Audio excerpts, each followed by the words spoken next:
Hi guys, Mrs. P here, and ngayon may i-review na naman tayong product na baby product, obviously. And sa wakas, nakuha ko na yung baby stand na bath ni Asher. So, tawag dito baby bath stand kasi para to sa mga nakakatayo na or nagtatry ng tumayo. And napaka easy ang buhay ng mommy dito. So, first time mom din ako, of course. And sobrang helpful talaga to. Na-try na namin siya ng ilang days. So, ayan ang itsura niya, guys. Ayan, ganyan. Kapag na-receive nyo to, may kasama siyang instruction. Ang tawag nga dito, baby shower rack ang nakalagay. Pero baby bath stand to. Pagka sinerge nyo sa Orange app. So, eto, ang kinuha ko is cute dinosaur. So, yan yung design niya. Kaya may parang ganyan-ganyan siya dito. And may instructions naman siya. Kaya don't worry, guys. Kung hindi nyo alam paano siya i-assemble. Sobrang dali lang. Actually, nung dumating to, parang 3 parts lang siya. Kinabit-kabit ko lang base dito sa images na nakalagay sa likod. So, papakita ko sa inyo, guys. Ang itsura niya, ganyan. Ayan. Kasi dino.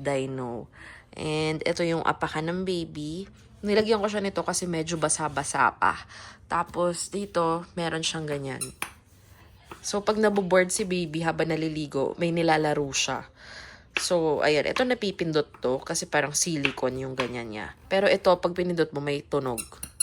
Ayan. Tapos ito, meron siyang parang lagayan nung sa shower head. Ayun.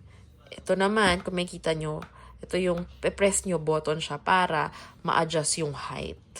Kasi pagka press nyo yan, pwede nyong iangat to. Ayan o, may kita nyo ganyan, adjustan. Pero sobrang taas niya.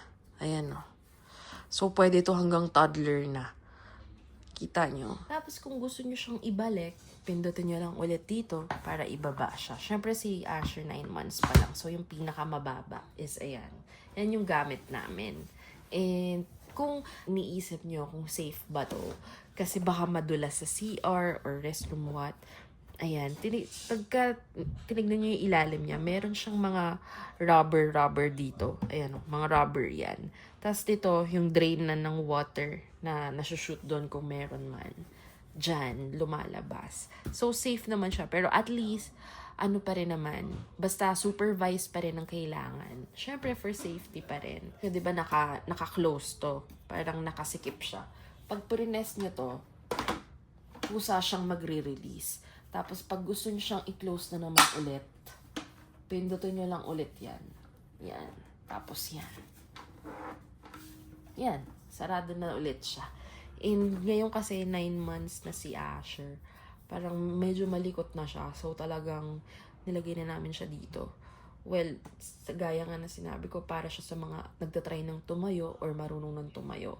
Dapat 8 months pa. Kaso nung 8 months kasi, hindi pa kami kumuha ng ganito dahil nga medyo hindi pa naman siya ganun nakalikot. So kaya pa ng mga upo-upo sa bathtub.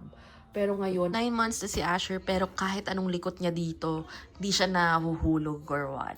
Siyempre, supervise pa rin natin for more safety at para sure lang din. Pero ayun yung good thing na napansin ko dito. Kaya sa akin, pag ako lang naiiwan, gamit na gamit ko to eh. So, ayun lang guys. I'll see you sa other vlogs pa natin and sana nakatulong to.